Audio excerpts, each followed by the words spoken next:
Sacred science is a revelation of God through science.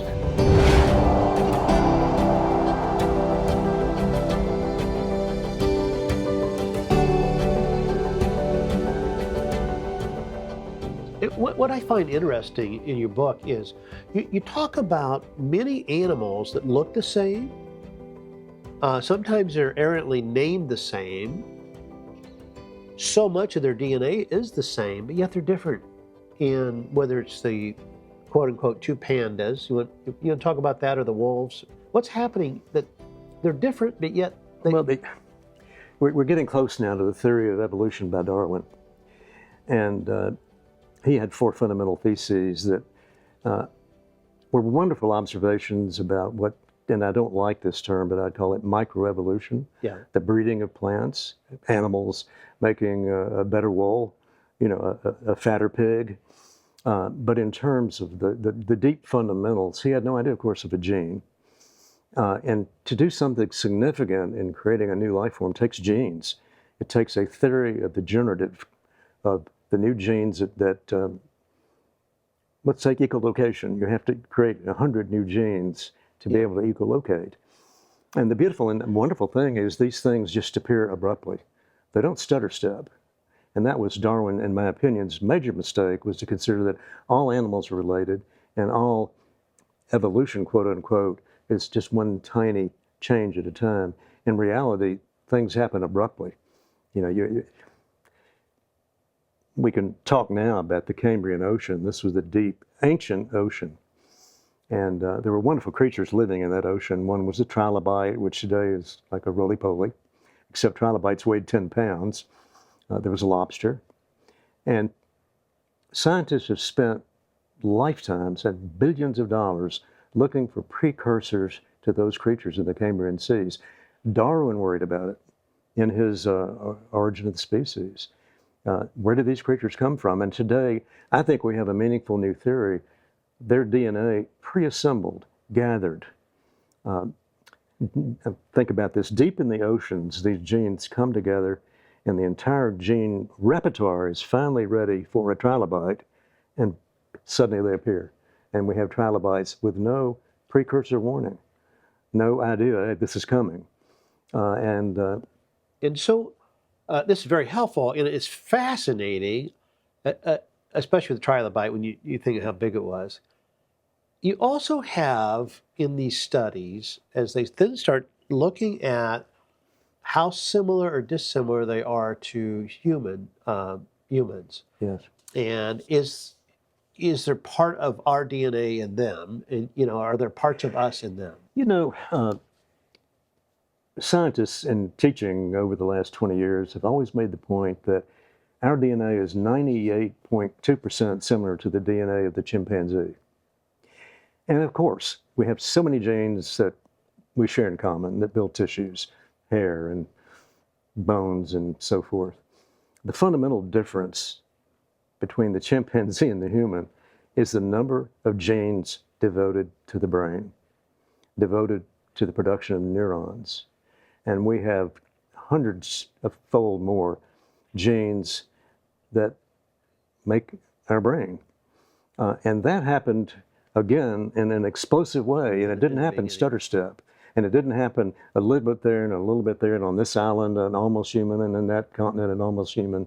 It just abruptly happened. The time came, the human consciousness, the human brain, I should say, had pre-assembled and just appeared on remote islands, in the jungle, all over the world. And I think that's actually carries divine implications of it was time for human consciousness, and it happened. I think that's a wonderful summary of that. In fact, if I'm understanding correctly, we have more in common on the intelligence side with an octopus than we do with a chimpanzee. You want to talk about that? Oh, it's I think, a wonderful story. The octopus is related to the clam. And yet, if you look at the octopus's capabilities, it has a camera eye like ours. It has a retina much like ours. It develops favoritism. It has keepers it likes and keepers it doesn't like. It will squirt the ones it doesn't like with water. It can devise mechanisms of escape to get out of its tank and out of the building and actually make it back to the ocean. They're brilliant creatures. And one of the most illuminating documentaries in recent history was My Octopus Teacher, about a relationship between a photographer and an octopus and what it's like to be an octopus and escape sharks. And fortunately, they can regrow a limb, which I think is wonderful. But And that one did, actually, that because did. a shark had Yeah, taken a bite of it. yeah. And they developed a relationship. And the most wonderful moment is when the octopus attaches itself to his chest and they ride to the ocean surface together.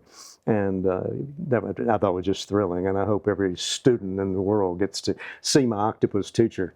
Wonderful and brilliant little animals. So are birds. You know, the gray parrot. You make a statement saying you shouldn't call someone a bird brain. Why is that? Oh, because the gray parrot is brilliant. It can count to 10 and knows different colors. It's been taught, one gray parrot, I think, a vocabulary, I forget, of maybe 100 words. But they have quite a well-developed neurological system. Still, the humans are different. We still have the ability to contemplate our death. We have a hunger for meaning. We have a hunger for spirituality. Human consciousness is just different. It is special. It's having this conversation. This isn't going to happen between chimps. So human beings created in the image of God share these properties. We don't understand consciousness. That's still the great remaining mystery. And I hope someday we'll have a better understanding of how this material brain creates consciousness. As always, the materialists will tell us it's just heat off the wires, a bunch of accidental interactions between neurons and neurotransmitters. I think that fails, and I think we need a better theory of consciousness. There's several being debated, and it's one of the great persistent mysteries. In your book, in the last section, you actually talk quite a bit about this, where you also give enough of the medical understanding that we have so far of the brain. I think you say there's 100 trillion, when the synapse fires, 100 trillion? That's correct. I think the latest number is 200 trillion. Wow. More than stars in the Milky Way. And the big question, of course, is how does that translate into the mental movie of mind? It's multicolored, by the way. Right. I've been at one of the big discoveries of those when I was president for a year, interim president of Religion News Service. I remember we had a speaker that was studying the synapses. It showed the color. It also, there was a young woman they studied who they would study because she was being pressured by a male in her life in an angry way, and they would study how it would change even then, the colors, and I thought it was so complex in what they were discovering, but I didn't realize it was 100 trillion, and that just keeps happening. Yes. And well, to create networks. Our brains can be divided into multiple networks. We have a special network called the default mode network, also the ego network. Is the default mode, does that erase memories you don't need to keep, or? Well, it's actually just the way our brains work on an average day-to-day basis is to keep us in the here and now. It probably promotes survival. It's called the ego network. But in a way, it filters and limits us. We may discuss later psilocybin. We may also discuss deep meditation.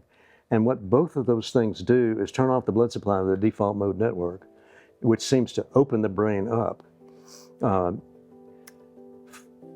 6 out of 10 atheists treated with psilocybin drop the atheist label. One of the most beautiful quotes, and I'm going to not quote it properly, they feel they've encountered a conscious, all-knowing, eternal mind.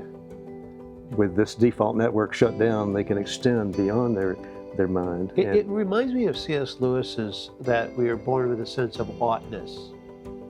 And it seems to defy a lot of the categories, but there's this sense of something larger than ourselves.